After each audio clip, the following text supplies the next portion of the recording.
지금 우리는 같은 점수판을 보고 있는 것처럼 보입니다. 하지만 실제로는 서로 다른 경기를 보고 있을지도 모릅니다. 미국 주식을 볼 때 느끼는 이 비싸 보임이라는 감각도 가격 때문이 아닐 수 있습니다. 우리는 보통 익숙한 규칙을 들고 새로운 경기장에 들어갑니다.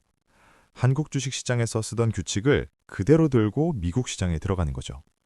그러면 점수가 이상해 보이는 건 사실 아주 자연스러운 일입니다. 문제는 숫자가 아닙니다.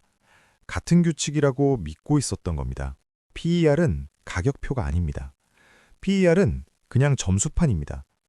점수판만 같다고 같은 경기를 하고 있다고 말할 수는 없죠. 농구 점수를 축구 규칙으로 해석하면 아무리 봐도 이상해질 수밖에 없습니다. 그래서 오늘은 미국 주식이 왜 비싸 보이는지가 아니라 왜 그렇게 느껴지도록 설계된 시장인지를 보려고 합니다. 숫자 이야기는 잠시 내려두고 이 시장이 어떤 규칙으로 돌아가는지부터 하나씩 정리해보죠. 먼저 우리가 늘 보고 있던 이 점수판부터 다시 보겠습니다. 경기를 볼 때 우리가 제일 자주 올려다보는 게 하나 있습니다. 바로 점수판입니다. 미국 주식을 볼 때도 우리는 늘 같은 곳을 보고 있죠. PER입니다. 문제는 이 점수판을 가격표처럼 읽고 있다는 겁니다. 가격표는 아주 친절합니다. 이건 비싸다. 이건 싸다. 딱 거기까지죠. 하지만 점수판은 다릅니다. 점수판은 지금 경기가 어떤 상승인지 상황만 요약해서 보여줍니다. 좋다, 나쁘다를 대신 판단해 주지는 않습니다. PER이 높다는 건 비싸다는 말이 아닙니다. 이 시장이 이 기업을 얼마나 오래 볼 생각인지, 얼마나 안정적으로 본다는지를 요약해서 보여주는 숫자에 가깝습니다. 이익이 클지보다 이익이 계속될지에 대한 점수에 더 가깝죠. 여기서 착시가 생깁니다.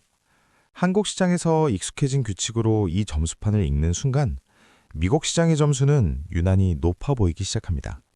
점수판은 같은데 경기 규칙이 다르기 때문입니다. 그래서 이제 질문은 하나입니다. 미국 시장은 어떤 규칙을 쓰고 있기에 이런 점수판이 가능한 걸까요? 미국 시장의 PER이 높은 이유를 막연한 이미지로 설명하는 경우가 많습니다. 시장 자체가 더 선진적이라거나 기업 문화가 다르다거나. 하지만 그런 설명만으로는 이 숫자를 이해하기 어렵습니다. 이 시장에는 PER이 그렇게 작동할 수밖에 없는 규칙이 있습니다. 이 시장에서는 이익을 많이 벌어놓는 기업보다 이익을 어떻게 돌려주는지가 더 중요합니다. 배당이든 자사주 매입이든 형태는 중요하지 않습니다. 중요한 건 하나입니다. 이익이 실제로 투자자에게 돌아오느냐입니다. 그래서 여기서는 이익이 있을 것 같으냐보다 돌아올 것 같으냐가 먼저 평가됩니다. 미국 시장의 점수판에는 또 하나의 특징이 있습니다.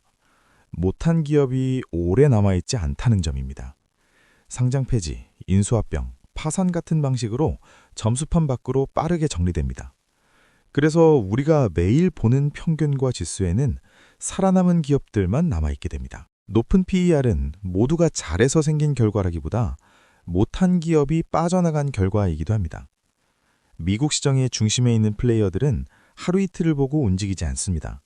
연금, ETF, 기관처럼 오래 들고 가는 자금들이죠. 이들은 이번 분기 가격보다 이 구조가 계속 유지될 수 있는지를 봅니다. 그래서 PER도 단기 변동의 점수가 아니라 장기 안정성의 점수로 작동합니다. 정리해보면 미국 시장의 PER은 단순한 가격 숫자가 아닙니다. 이 세 가지 규칙이 겹쳐서 만들어낸 구조의 결과에 가깝습니다. 그런데 우리는 이 규칙을 모른 채 점수판만 보고 판단해왔습니다. 그래서 마지막 질문이 남습니다. 미국 주식이 비싸 보이는 이유를 미국 시장 자체에서 찾는 경우가 많습니다. 하지만 그게 전부는 아닙니다. 우리는 보통 익숙한 한국 시장의 기준을 들고 그대로 비교하고 있기 때문입니다. 한국 시장에서는 이익이 얼마나 크게 나오는지가 먼저 눈에 들어옵니다.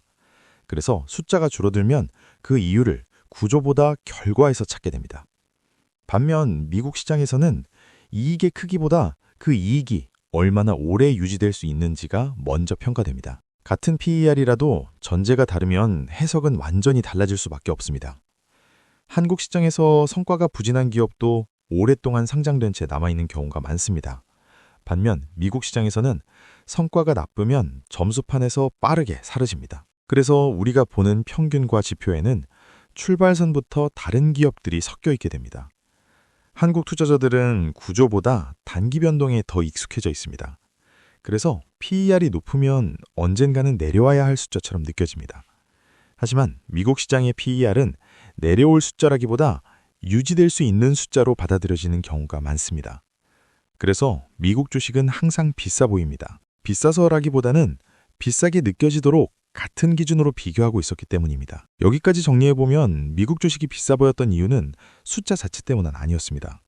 문제는 그 숫자를 어떻게 읽고 있었냐였습니다. 그래서 PER이 높다, 낮다를 따지기 전에 먼저 던져야 할 질문이 하나 있습니다.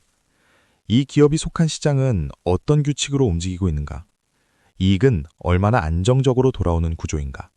그리고 잘못된 선택은 어떻게 정리되는 시장인가? 이 질문들이 정리되지 않으면 PER 숫자는 쉽게 착시를 만들어냅니다. 이 채널은 종목을 추천하지 않습니다.